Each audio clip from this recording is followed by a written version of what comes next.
So in this video, we are going to use a mesh network to populate our tree with branches. So in the earlier video, we made branches out of planes and we modeled a tree in ZBrush. So now we're back in Maya and I have my tree imported as well as my branches. I already went ahead and saved some time by selecting all of these faces on the tree that I modeled. So the first thing that you want to do is select all of the faces in which you want your branches to come out of. That this is going to tell the mesh network where to place those branches. So I just have them all selected and then I'm going to go up to create sets down to quick selection set and we can give it a name. We'll call it branches and we'll hit OK and that pops up over here.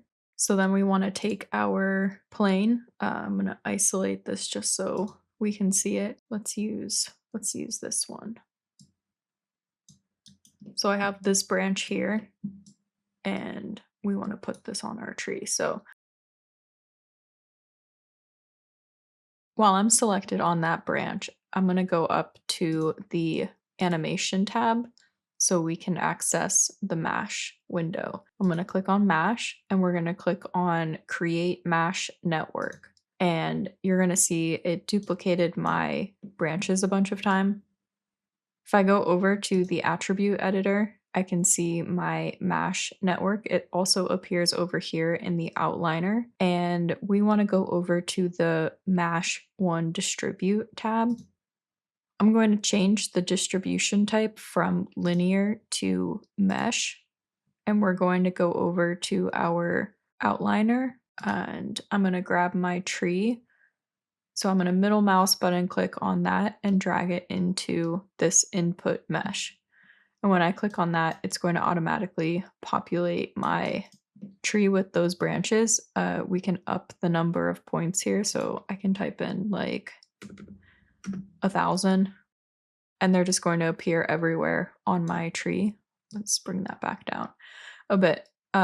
So we want to control where that is going, and that's why we made that set earlier. So we're going to change this method tab from scatter to component selection set.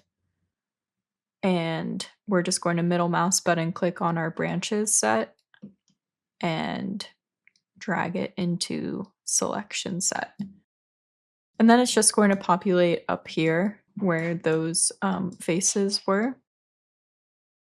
So there's a couple of different options here that we can click through. We can uncheck the calculate rotation if you wanted them all to just be going up in a certain direction. You could put it on flood mesh, which is going to flood the mesh. And this ignore ramps refers to this section down here, but we can leave that as is for now. So I'm going to turn back on calculate rotation for now. And obviously we need to do a little bit of work to get this looking like an actual tree. We can go over to the mesh one node again, and we can add a random node. So if I click on random and click on the add random node, it's going to give me the ability to adjust the rotations, position, and scale of all of these. So if we just start moving this around, it's going to start rotating them and adding a sense of randomness to it.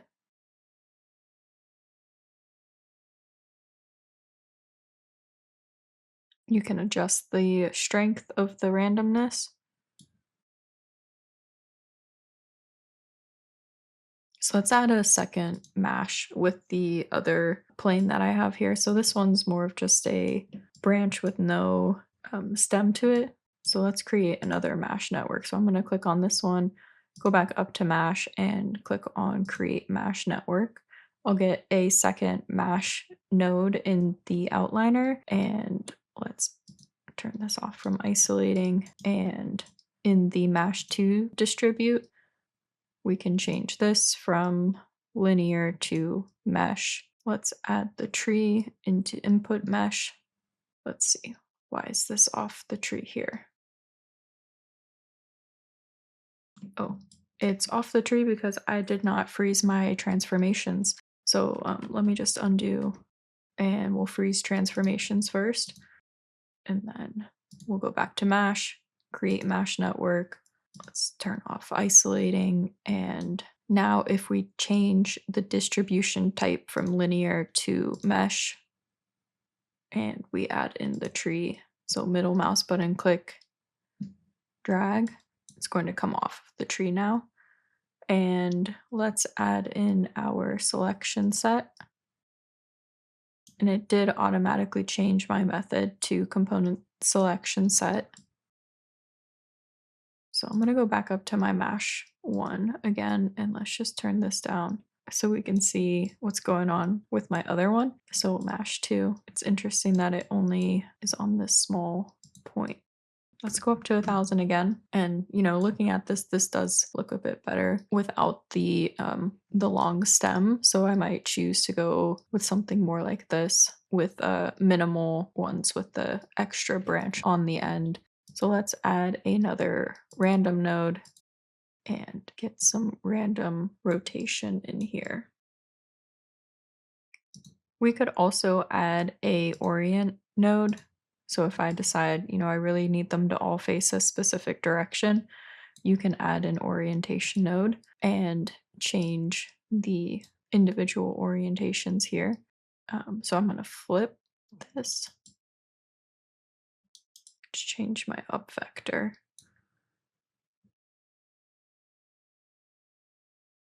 This really isn't the look that I'm going for.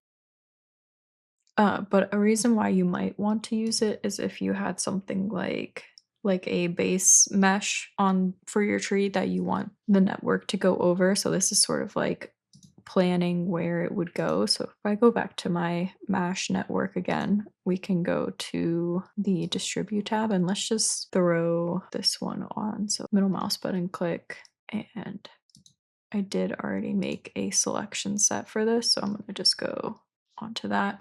So that placed it on my tree here. So now if I go back to my orientation and, I adjust this, I'm going to turn off calculate rotations. So then I have a little bit more control. So I can adjust the rotation. So I'm going to go back to my mesh distribute and we can turn off ignore ramps. And let's just see what that gives us. So if we come into our ramp section, we can change these. So I'm actually just going to turn these to none, just so we can see what happens. So if I click on none on all of these, it's going to go away. And it went away mainly because my scale has gone to none. So if I control Z, we can see that we have that like slight ramp going upwards, and that's why they're smaller over here and much larger over here. So if we go back to none or, smooth, spline, any of these, I can just come in and adjust this curve. So you can give your network a variation that way. And then for my ramp, we're going to turn on calculate rotation again. And then we can come in here and move this around ourselves. But I'm going to put back in the tree and branches and reset all of this. I think I will just delete this node. So if I decide I don't want a node anymore, I can just click on that little trash can and hit delete. Let's turn these all down to 0 again and just, I'm going to hide this again. So now I'm back to my tree.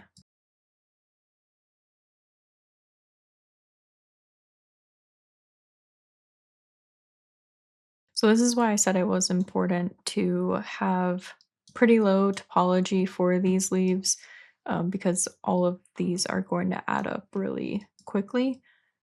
So another reason to also have different types of leaves to populate your mesh as well.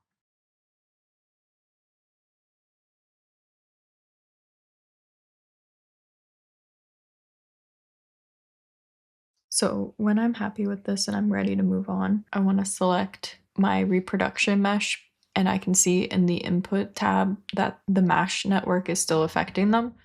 I can just click on them and edit, delete by type, history. And then if I come into my mesh networks again and I try to edit it, nothing is going to happen anymore. So these two branches, leaves are no longer editable via mesh. And so then I can take my branches and my tree and I can combine them and set the pivot to the origin. So I can either combine them or I can leave them separate and bring them in as a group. Either method is fine because you'll probably just combine them in Unreal anyways. Leaving them separate makes their, if you have to edit their materials, it makes it easier if they're still separate. So maybe right before you're about to export, then you want to combine them in order to bring them into Unreal.